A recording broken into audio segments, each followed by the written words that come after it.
Hello and welcome to another episode of Humans in 5. Sarah Louise, what kind of stuff do you do as a fan of something? Probably the usual. Watch videos related to the series or person I'm a fan of, buy their merchandise, see them perform, that kind of thing. Fair enough, and that's likely what a lot of people do as members of a fandom.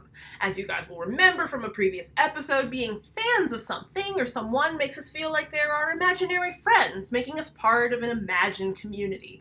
So, partaking in sharing our love for something or someone only further the bonds we have as part of this community. Another way we can express our love as fans is by getting creative and sharing our creations based on our fandom. One of the most popular ways to do this is called fanfiction. The fans of television shows, films, books, music, sports, and pretty much any other pop culture phenomenon write fanfiction. These pieces of writing extend from poetry to novel-length sagas, featuring the characters and universes from different fandoms. The history of fanfiction starts with an appropriately big fandom. The arrival of the television show Star Trek defined the term fan and was the starting point for fanfiction. These written pieces were often shared via zines, which were fan-published magazines circulated to fan groups all over the US and eventually further afield. Fanfiction was not an entirely American idea. From the 1960s onwards, fans in Japan published their own manga, comics or graphic novels called doujinshi, based on existing graphic novels and cartoons. These self-published pieces were also the starting places for a number of professional artists and animators. With the advent of the internet, fanfiction was able to travel much further over the globe. Sites like fanfiction.net allowed people to post their own work, read, review, and comment on the work of others. Other websites like Tumblr have also since introduced text posts along with images that people can share regarding their preferred fandoms. It's proven a bit of a success for some people. The Twilight book series was very popular when it came out and prompted a number of fans to pen their own fanfic based on the books and eventually films.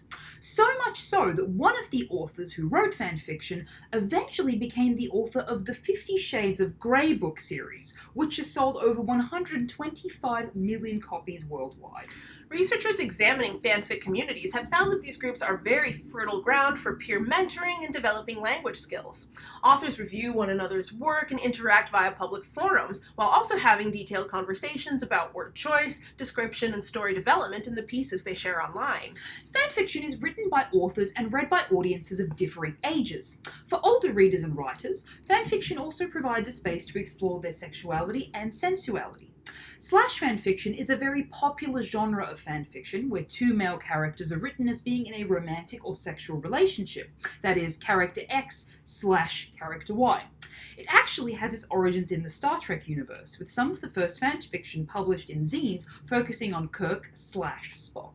Recent studies on slash fanfiction suggest that the majority of slash writers are women. These authors may be writing about explicit homosexual sex, but these stories may be, as Britta Hansen suggests, a female idealization of relationships acted out on male bodies. The fact that these stories are consistently reviewed and discussed also provides a platform for authors and readers to discuss their points, both negative and positive, about portrayals of sexual relationships. You might be thinking that this is a really intense way to interact with a fandom, maybe one that only a die-hard fan who's a bit obsessive would do. It may not be your cup of tea, but it does allow a lot of creative ideas to flourish, and in the end, if it brings people some joy and doesn't hurt anybody, what's wrong with that? Thanks for watching, and we'll see you next time on Humans in 5. And don't forget to subscribe!